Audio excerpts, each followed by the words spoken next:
Have you ever felt that your team is totally dependent on you? You want them to take more initiatives, but instead, they are asking for your opinion for every single step they need to make. What if I tell you that you can change that?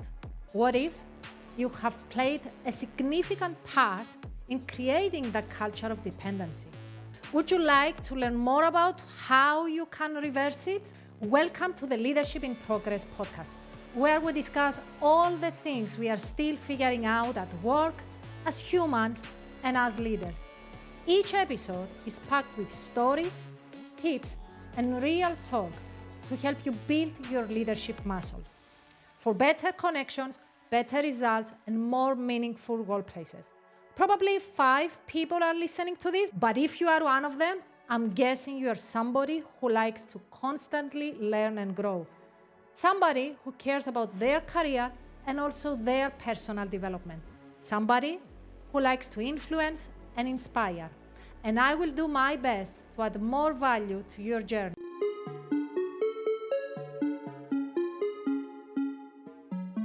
Today we are diving into something that, honestly, if I had known it earlier in my leadership journey, it would have saved me so much time and so much energy.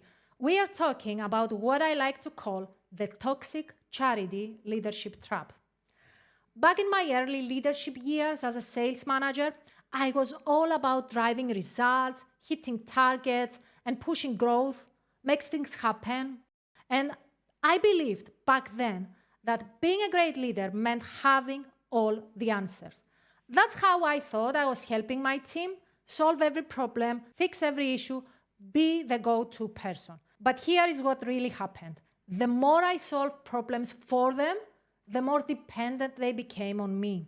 Instead of building a team of problem solvers, I built a team that waited me to figure out everything. And over time, innovation faded, creativity faded, energy faded. And my energy, oh my God, my energy, I kept wondering, why does everything feel so heavy? Why am I the only one who seems to care about moving us forward? I remember I had a direct report out there in the market that was calling me 10 times a day to ask questions. Now, imagine that. At that time, I had 9 direct reports and a big responsibility over strategic decisions. My phone didn't stop ringing, and I was totally jumping from one topic to another, shifting my focus and my attention constantly. I thought I was productive, but in reality, I was just busy. So I was receiving all these requests from my peers, direct reports, and my manager, and I was always the go-to person for them. Let's ask Vaso. She will probably have the answer.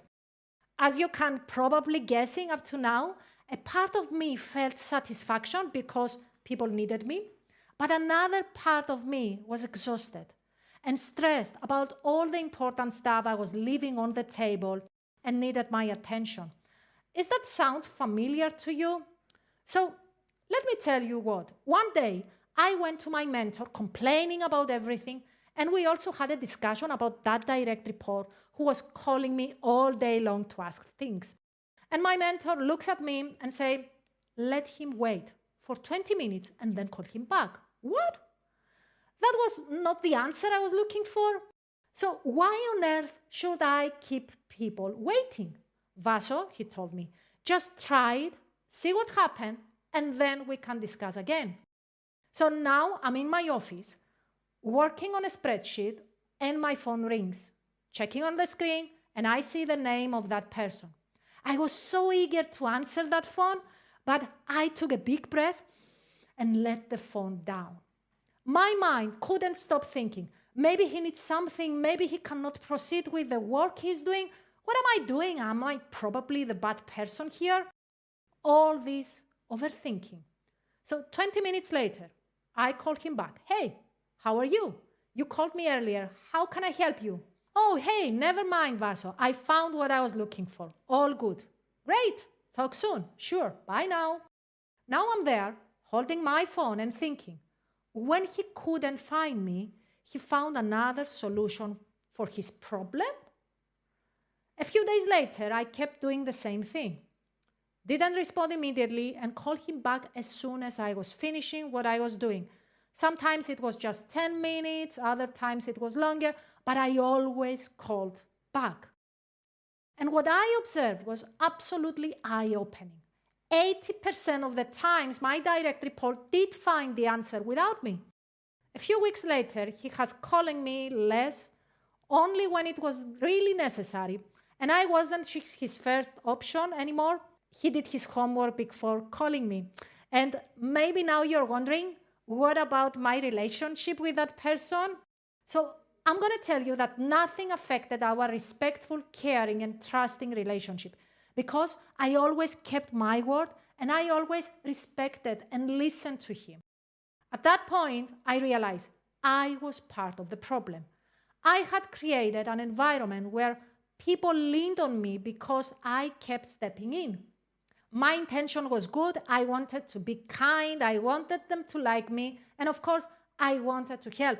But this strategy was actually holding them back for growth. A few years later, I came across to what Robert Lupton described in his book, The Toxic Charity. Good intentions, when they remove people's sense of ownership, can do more harm than good. Now think about this. You help someone once, they appreciate it. You help them again, they anticipate it.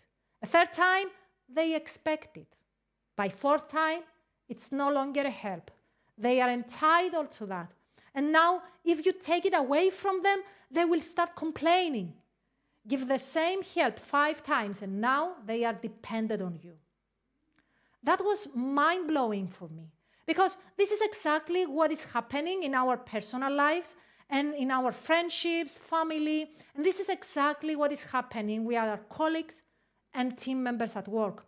So I started testing that with my clients, and I found out that the same thing happens with leadership.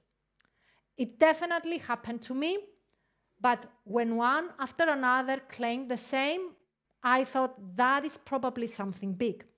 Until now, I continued testing that idea with my clients, my audiences, my network, and every single time people find themselves in a position of realization, they create dependencies around them by falling into the toxic charity leadership trap.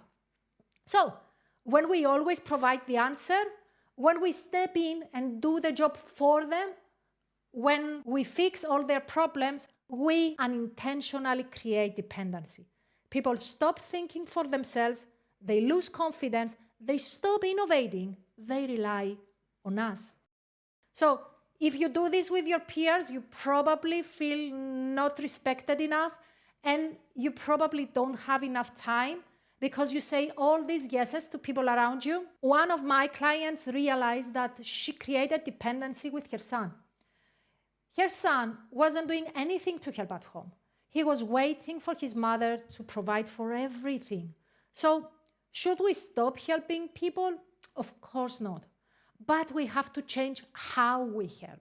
If there is a process in creating dependency, we can reverse engineer that, and then we can create independency. But how?